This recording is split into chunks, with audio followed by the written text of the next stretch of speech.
Welcome everybody to the Chess Lab game 11 of the World Chess Championship match between Carlsen and Nepomniachtchi. Nepomniachtchi had the white pieces and Carlsen the black pieces. Let's see what happened in the game.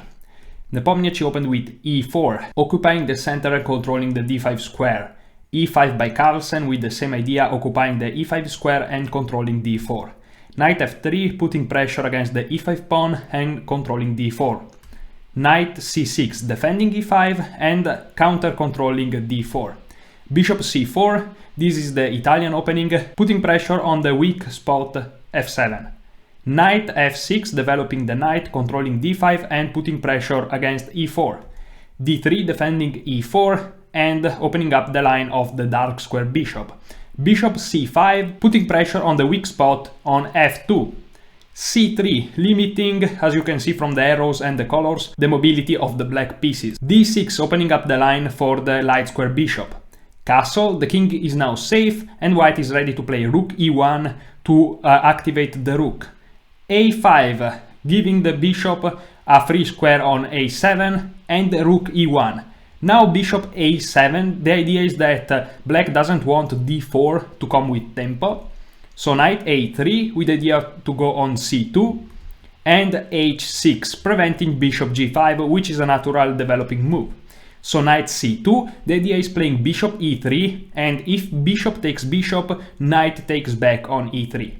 Castle, the king is now safe, and also black is ready to put a rook on the e file. Bishop e3, trying to attack the dark square bishop, and bishop takes e3. Knight takes e3 as we expected, and rook e8 indeed, activating the rook on the e file. Now a4, taking space on the queen side and stopping the a5 pawn. Bishop e6, immediately threatening the light square bishop for white, and white decides to exchange. Bishop takes c6 and rook takes c6. If you take with the pawn, of course you messed up your pawn structure, so rook takes e6. Queen b3, attacking b7 and putting pressure on the b3 g8 diagonal where is the king.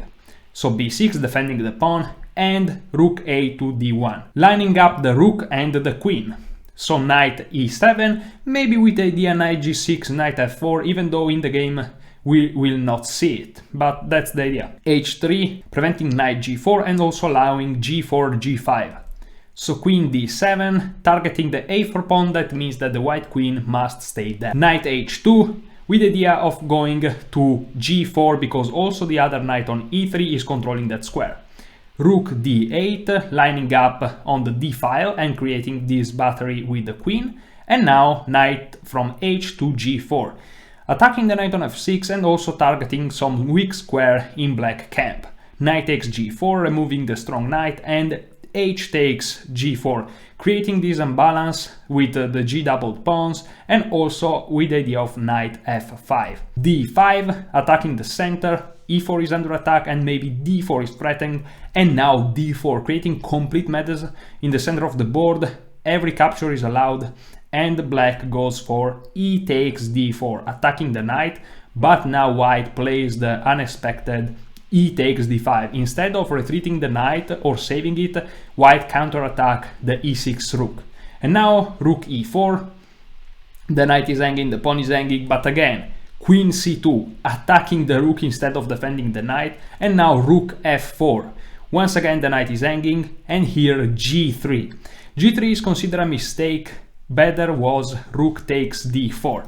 But after g3, the rook is under attack, the knight is under attack, and apparently black has to move the rook away again. But d takes c3, leaving the rook unpre, but after g takes f4, queen g4, you see the queen enter the position and create big threats against white king. That's why back here it was better to just, instead of g3 and weakening the position of the king even more, just play rook takes d4, and it was an equal position. But we know white, Ian Nepomniachtchi needs to win in order to stay in the match, so g3 is more of an unbalanced move, but is a mistake. So g takes f4, but queen g4 as we just saw. King f1 and queen h3 check. King g1. The problem with another move like king e2 is that black plays e takes f2 and the king cannot recapture because of queen h2 winning the queen in the end of the variation. So king g1, and now knight f5 by Carlsen.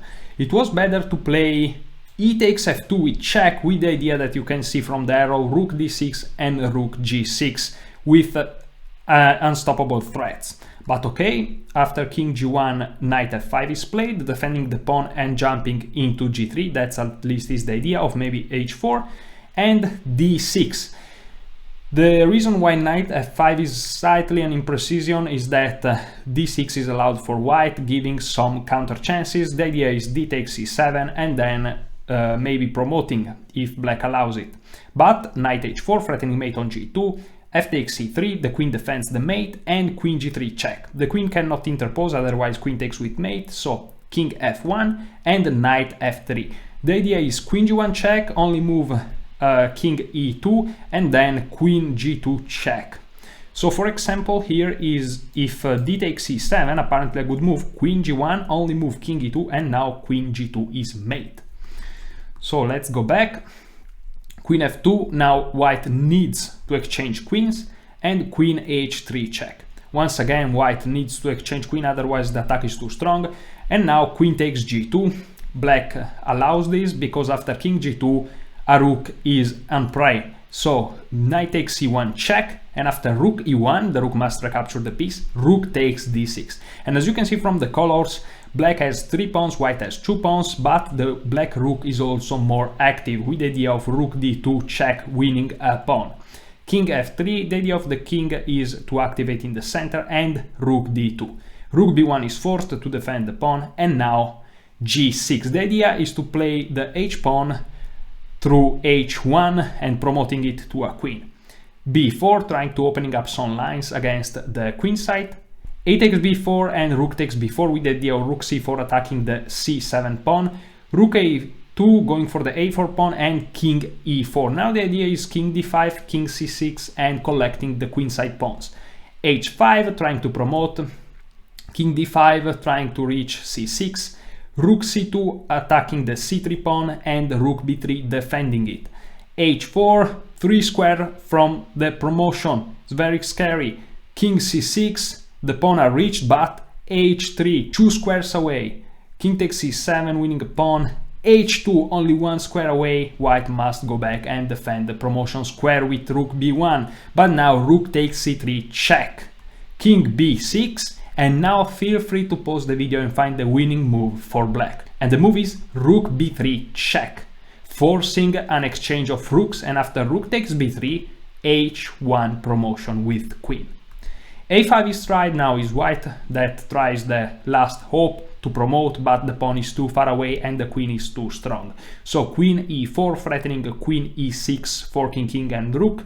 So king a7, queen e7 check, king a8. If you go on a6 or b5, there is again, or b6, sorry, there is again queen e6, so king a8. And now if the queen check, there is rook b8, and the queen and the king are skewered. So first king g7 to move away from the last rank, and rook b6. The rook is defended by a pawn, but is not enough. Queen c5, very precise move, attacking the a5 pawn and the e3 pawn, and if the a pawn moves forward, the queen collects the rook. So it was in this position that Nepomniachtchi resigned the game, and with this resignation, Magnus Carlsen confirmed himself again as the world chess champion.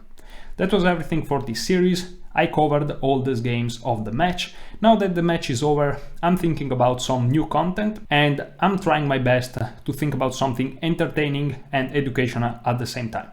Thank you very much for watching. Enjoy your chess.